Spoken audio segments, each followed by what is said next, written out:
Hello Tamil traders, good evening. இன்றைக்கி நம்மளோட market analysis, stock specific news, geopolitical events இது எல்லாத்தையும் பார்க்கறதுக்கு முன்னாடி நான் உங்ககிட்ட ஒரு விஷயத்தை கேட்கணும்னு நினைக்கிறேன். இது எனக்கு மட்டும்தான் தப்பாக தெரியுதா இல்லை உங்களுக்கும் தப்பாக தெரியுதான்னு சொல்லிட்டு கொஞ்சம் சொல்லுங்கள். என்னென்னா, சோஷியல் மீடியாவில் குறிப்பாக யூடியூப்பில் வந்து சில பேர் வீடியோ போடுறாங்க. அண்ட் அந்த வீடியோவில் சில விஷயத்தை அவங்க சிரிச்சுக்கிட்டே சொல்லும்போது நமக்கு எரிச்சலாக வருது. என்னென்னா, நேற்று வந்து பார்த்திங்கன்னா இந்தியாவை சேர்ந்த கப்பல் வந்து பார்த்திங்கன்னா ஸ்ட்ரெய்ட் ஆஃப் ஹார்மஸை கிராஸ் பண்ண ட்ரை பண்ணியிருக்காங்க. காரணம் என்னென்னா, வெள்ளிக்கிழமை திறந்துட்டு வந்துறாங்க, மறுபடியும் சனிக்கிழமை மூடிட்டு வந்துறாங்க. இந்தியா எங்களோட நண்பன், அவங்களோட கப்பல் எல்லாம் விடுவோன்னு சொல்கிறாங்க. இதனால் இந்தியாவோட கப்பல் கிராஸ் பண்ண வந்திருக்கு. அப்படி வரும்போது வந்து பார்த்தீங்கன்னா ஐஆர்ஜிசியோட கன் போட்ஸ் வந்து பார்த்தீங்கன்னா அந்த கப்பலை நோக்கி சுட்டிருக்காங்க. அதில் 2 இந்தியர்கள் கொல்லப்பட்டிருக்காங்க. அண்ட் அது மட்டும் இல்லாமல் ஒரு இந்தியரை வந்து காணும் அந்த கப்பலில் வேலை செஞ்சவங்கள. இந்த செய்தியை சொல்லும்போது யாருக்காக இருந்தாலும் ஒரு சின்ன வருத்தம் ஒன்று இருக்கும், என்னடா இது இந்த மாதிரி ஆயிடுச்சு அப்படின்னு சொல்லிட்டு. ஆனால் சில பேர் வந்து பார்த்தீங்கன்னா இது சிரிச்சுக்கிட்டு சந்தோஷமாக சொல்கிறாங்க, க்ளோரிஃபை பண்ணி சொல்கிறாங்க. நாங்கள் அப்போவே சொன்னோம், பார்த்தீங்களா இந்தியாவோட கப்பல் அடிச்சிட்டாங்க, இதே ஒரு சைனாவோட கப்பலை வந்து ஐஆர்ஜிசி அடிச்சிருக்குமா, அதுக்கு தான் நீங்கள் இஸ்ரேல் கூட சேராதீங்கன்னு சொல்லிட்டு நாங்கள் சொன்னோம் அப்படின்னு சொல்லிட்டு க்ளோரிஃபை பண்ணி பேசுகிறாங்க. இது சரி தப்புன்னு பேசுகிற இடமா? இப்போது அந்த இறந்த நபர்கள் வந்து பார்த்தீங்கன்னா இந்தியர்கள்ன்றதே மறந்துடுங்க. இது இந்திய நாட்டு மேலே பற்று இல்லை, அது எல்லாத்தையும் ஒரு பக்கம் வைங்க. ஒரு மனுஷனோட இறப்பை இந்த மாதிரி சிரிச்சுக்கிட்டே சொல்கிறது சரியா? அவன் அமெரிக்காக்காரனாக இருக்கட்டும், ஈரான்காரனாக இருக்கட்டும், பாகிஸ்தான்காரனாக இருக்கட்டும், அவன் மிலிட்ரி மேன் கிடையாது, துப்பாக்கி எடுத்துகிட்டு சண்டைக்கு போல.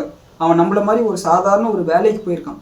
இது எல்லாத்தையும் புரிஞ்சிக்காமல் சிரிச்சுட்டே சொல்லும்போது அது கஷ்டமாக இருக்குது. அது எனக்கு மட்டும் தான் அப்படி தோணுச்சா இல்லை உங்களுக்கும் அப்படி தோணுச்சான்னு கமெண்ட்டில் சொல்லுங்கள். அண்ட் ஒன்றும் பண்ணுறதுக்கு இல்லை, இந்த மாதிரியும் மனுஷங்க இருக்காங்க. அண்ட் இன்றைக்கி நம்மளோட மார்க்கெட் அனாலிசிஸ்க்கு வந்தோம்னா, இன்றைக்கி நம்மளோட மார்க்கெட்டில் வந்து பார்த்திங்கன்னா கம்ப்ளீட்டான ஒரு சர்ப்ரைஸ். அதாவது வீக்கெண்டில் வந்து பார்த்திங்கன்னா ஸ்ட்ரெய்ட் ஆஃப் ஹார்மஸை கம்ப்ளீட்டாக மூடுறோன்னு சொல்லிட்டு ஈரான் சொல்லிட்டாங்க. அண்ட் அது மட்டும் இல்லாமல் நேற்று ஈவினிங் வந்து பார்த்தீங்கன்னா ட்ரம்ப்பு நாளைக்கு நான் ஒரு டீம் அனுப்புகிறேன், டீலில் சைன் போடுங்க, அப்படி இல்லைன்னா நாங்கள் அட்டாக்கை ஸ்டார்ட் பண்ணுவோன்னு சொல்கிறாரு. அண்ட் ஈரானோட ஒரு கப்பலை வந்து பார்த்தீங்கன்னா அமெரிக்கா சீஸ் பண்ணுறாங்க. யூரோப்பியன் போட்ஸை வந்து ஈரான் ஷூட் பண்ணுறாங்க, இந்தியன் போட்ஸை வந்து ஈரான் ஷூட் பண்ணுறாங்க. இந்த மாதிரி எல்லா நெகட்டிவிட்டி இருந்து கூட நம்மளோட மார்க்கெட் வந்து பார்த்திங்கன்னா பெருசாக விழலை. இன்னும் குறிப்பாக சொல்லணும்னா, ஃப்ரைடே க்ளோசிங்லேருந்து இன்றைக்கி இன்ட்ராடே ஐ பார்த்தோம்னா 100 பாயிண்ட் அளவுக்கு இன்க்ரீஸ் ஆச்சு. அதே இன்றைக்கி இன்ட்ராடே லோலேருந்து இன்ட்ராடே ஐ பார்த்தோம்னா 200 பாயிண்ட் அளவுக்கு இன்க்ரீஸ் ஆச்சு.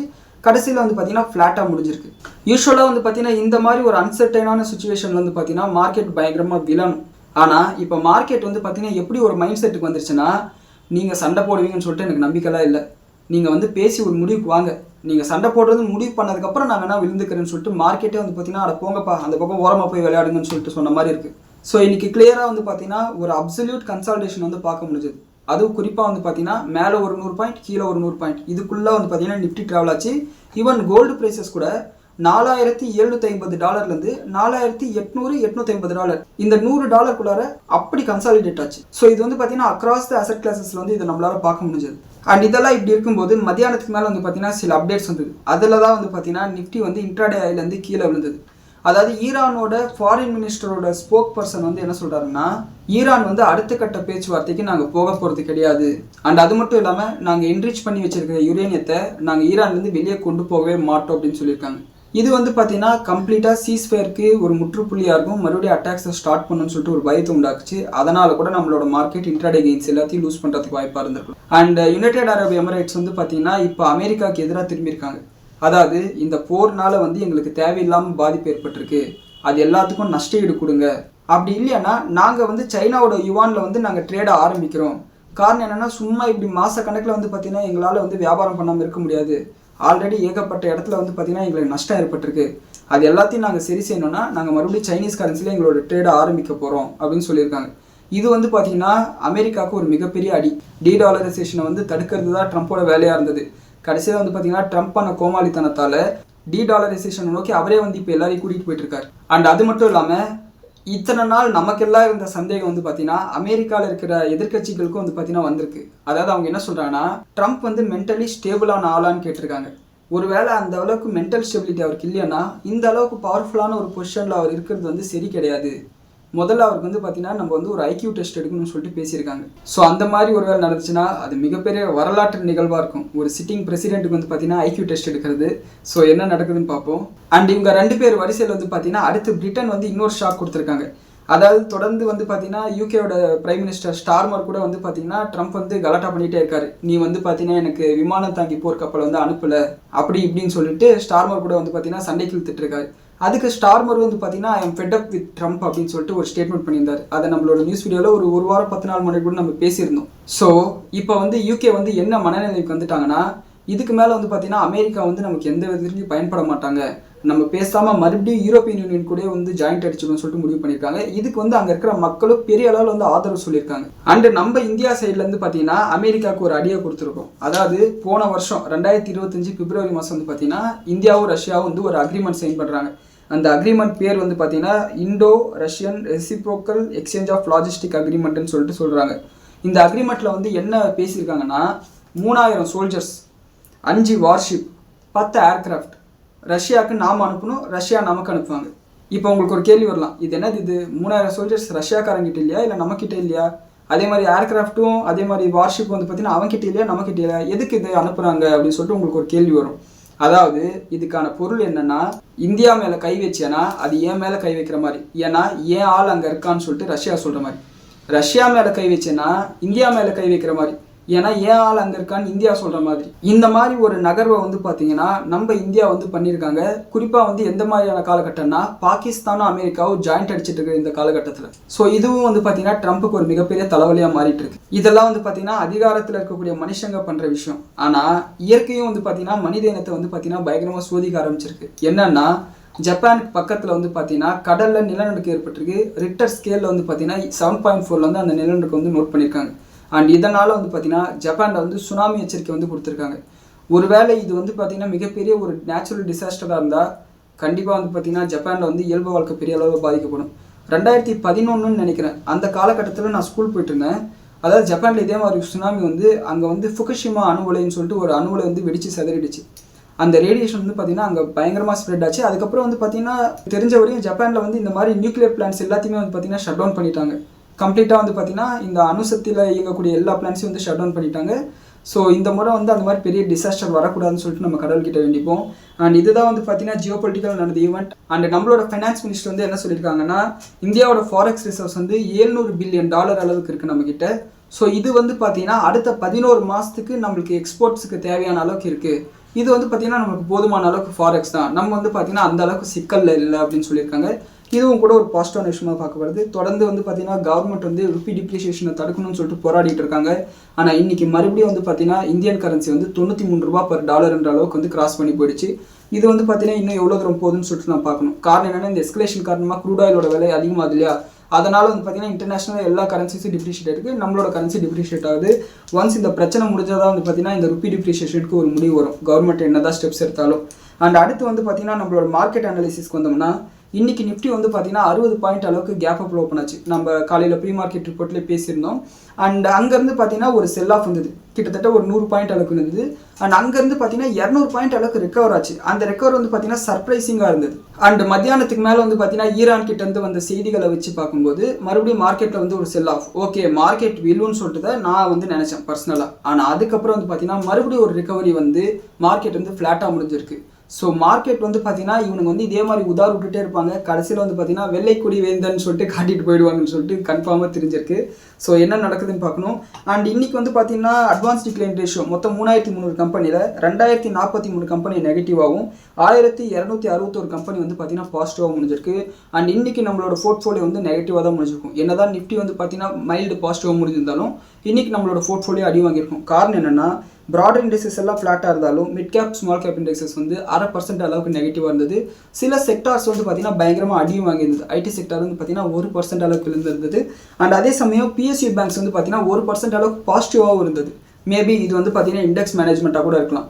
அண்ட் நான் ஏற்கனவே சொன்ன மாதிரி கோல்டு ப்ரைஸஸ் வந்து பார்த்தீங்கன்னா இன்றைக்கி ஒரு டைட் ரேஞ்சில் வந்து ட்ரேட் ஆகிட்டு இருந்தது. அண்ட் இப்போ நம்ம இந்த வீடியோ பேசிகிட்டு இருக்கும்போது $4800 கோல்டு வந்து ட்ரேட் ஆகிட்டு இருக்கு. அண்ட் நம்மளோட இந்தியன் மார்க்கெட்டில் 24 கேரட் கோல்டு வந்து $15,440 per கிராம்லையும், 22 கேரட் கோல்டு வந்து பார்த்தீங்கன்னா $14,153 per கிராம்ல ட்ரேட் ஆகிட்டு இருக்கு. அண்ட் சில்வர் ப்ரைஸஸ் வந்து 2,55,000 per கிலோ வந்து ட்ரேட் ஆகிட்டு இருக்கு. அண்ட் இன்னைக்கு அக்ஷய திருதியை, யார் யாரெல்லாம் கோல்டு சில்வர் வாங்கினீங்கன்றது கீழே கமெண்ட்டில் சொல்லுங்கள். அண்ட் இன்னைக்கு எஃப்ஐடிஐ டேட்டா வந்து பார்த்தீங்கன்னா நம்ம பேசிட்டு இருக்கிற இந்த நேரம் வரை வரல, கிட்டத்தட்ட 7:40 ஆக போகுது.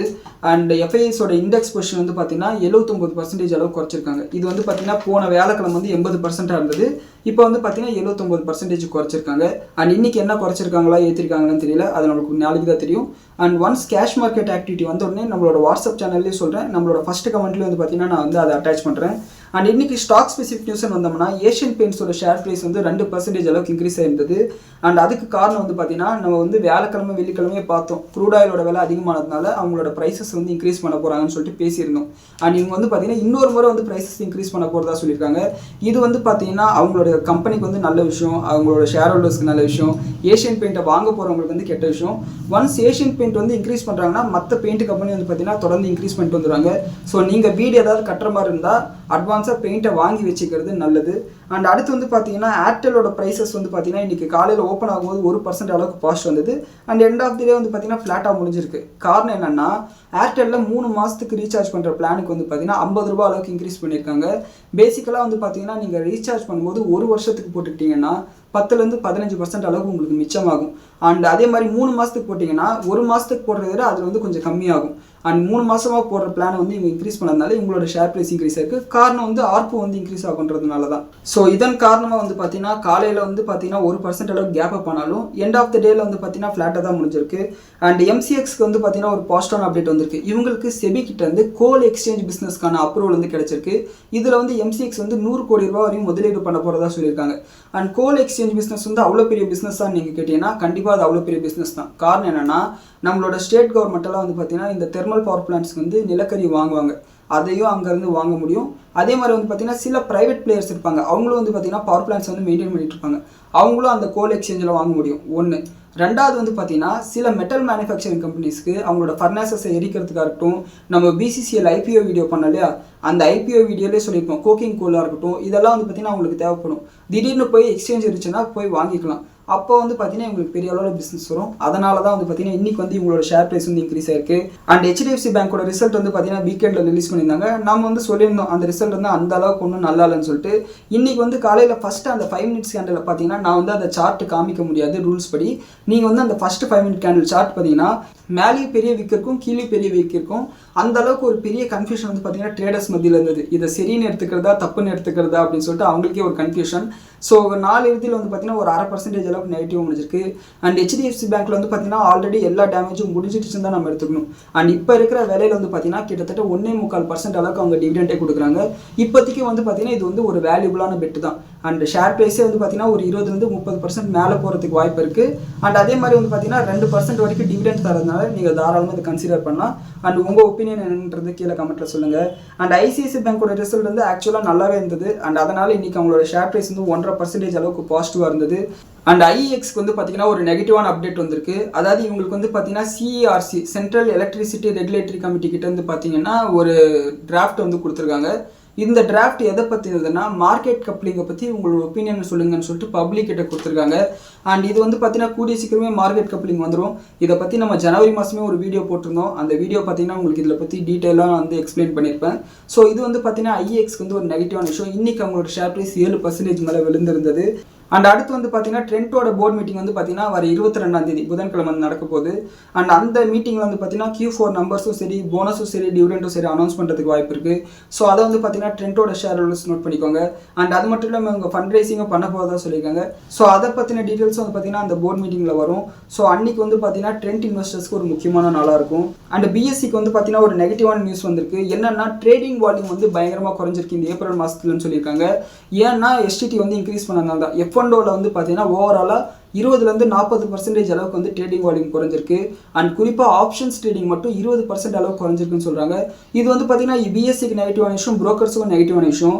ஆனால் ஏஞ்சல் வந்து பார்த்தீங்கன்னா ஒரு நியூஸ் சேனல் கொடுத்த ரிப்போர்ட்டில் என்ன சொல்லியிருக்காங்கன்னா இது வந்து எங்களுக்கு அந்த அளவுக்கு பெரிய பாதிப்பு உண்டாக்காதுன்னு சொல்லியிருக்காங்க. ஸோ வெயிட் பண்ணி தான் பார்க்கணும். அடுத்து வந்து பார்த்தீங்கன்னா ஸ்டெர்லிங் வில்சனை பற்றி ஒரு பாசிட்டிவான அப்டேட் வந்திருக்கு. என்னென்னா இவங்க வந்து ஒரு ஸ்மால் கேப் கம்பெனி. இவங்களோட மார்க்கெட் கேப்பே பார்த்தீங்கன்னா ஒரு 5000 கோடி தான் இருக்கும். இவங்களோட ஷேர் ப்ரைஸ் வந்து இன்றைக்கி இந்த அப்டேட்டுக்கு அப்புறம் வந்து 16% அளவுக்கு இன்க்ரீஸ் ஆயிருக்கு. என்ன அப்டேட்னு பார்த்தோம்னா இவங்களுக்கு இந்தியாவுக்குள்ளார 3000 கோடி ரூபா மதிப்புள்ள ஆர்டர் கிடைச்சிருக்கு. அண்ட் இவங்களோட ஓவரால் ஆர்டர் புக் வந்து பார்த்தீங்கன்னா 10,000 கோடி இருக்குன்னு சொல்கிறாங்க. அண்ட் இந்த 10,000 கோடியில் ஒரு 20% மார்ஜின் வச்சுக்கிட்டா கூட 2,000 கோடி வந்துருங்களா. இந்த 2,000 கோடி ரூபாய் லாபம் வந்தால் இவங்களோட மார்க்கெட் கேப்பே வந்து 5,000 கோடி தான். கிட்டத்தட்ட 10 ப்ரைஸ் டு எர்னிங்ஸ் போட்டால் கூட இது வந்து இந்த 2,000 கோடி ரூபாய் மதிப்பு வந்து பார்த்தீங்கன்னா 20,000 கோடி ஆகும். ஆனால் இந்த மொத்த 2,000 கோடி ஒரே வருஷத்தில் வரும்னா அப்படி கிடையாது, மெதுவாக வரும். ஸோ இது வந்து பார்த்தீங்கன்னா ஒரு க்ரோத் கம்பெனியாக இருக்குமோன்ற நம்பிக்கையில் இன்றைக்கி வந்து ஷேர் ப்ரைஸ் ஏற்றிருக்காங்க. நீங்கள் இதை பார்த்து உங்களுக்கு என்ன தோணுதோ அதை வந்து நீங்கள் முடிவு பண்ணிக்கலாம். அண்ட் அடுத்து வந்து பார்த்தீங்கன்னா டாடா கன்சியூமருக்கு வந்து பார்த்தீங்கன்னா ஒரு பாசிட்டிவான அப்டேட். இவங்களோட பிராண்டுக்கு கீழே வந்து பார்த்தீங்கன்னா ஸ்டார்பக்ஸை ஃப்ரான்ச்சைஸ் எடுத்திருக்காங்க. அண்ட் இந்த ஸ்டார்பக்ஸ் ஃப்ரான்ச்சைஸில் வந்து பார்த்தீங்கன்னா காஃபி விலையெல்லாம் 5% 10% அளவுக்கு இன்க்ரீஸ் பண்ணியிருக்காங்க. இது வந்து பார்த்தீங்கன்னா டாடா கன்சியூமருக்கு ஒரு பாசிட்டிவான விஷயம் தான். மேக்ஸிமம் வந்து பார்த்தீங்கன்னா அங்கே வந்து பயங்கர பார்ஷாக இருக்கக்கூடிய ஆள் தான் வந்து போவாங்க.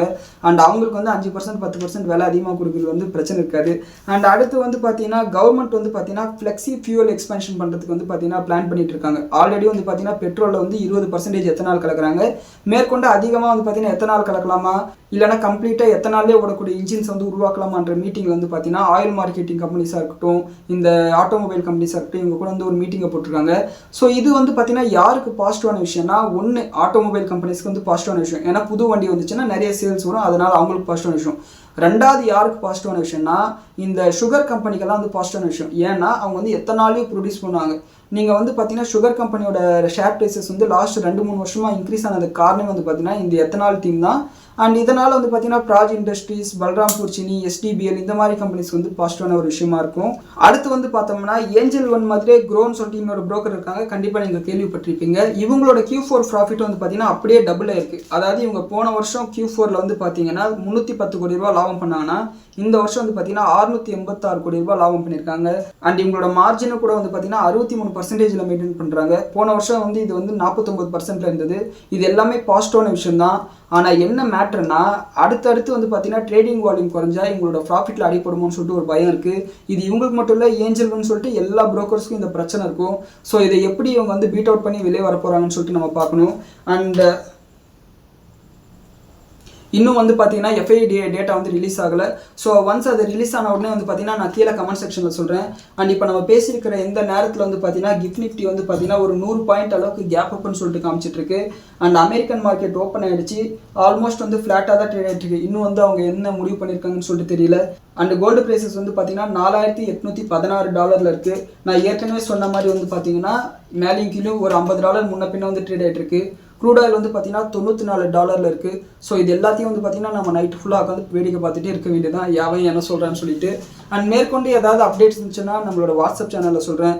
ரொம்ப முக்கியமான அப்டேட்னா நான் ஷார்ட்ஸாக வந்து வீடியோ போடுறேன். அண்ட் நாளைக்கு காலையில் ப்ரீ மார்க்கெட் ரிப்போர்ட்டில் மறுபடியும் உங்களை சந்திக்கிறேன். நன்றி, வணக்கம்.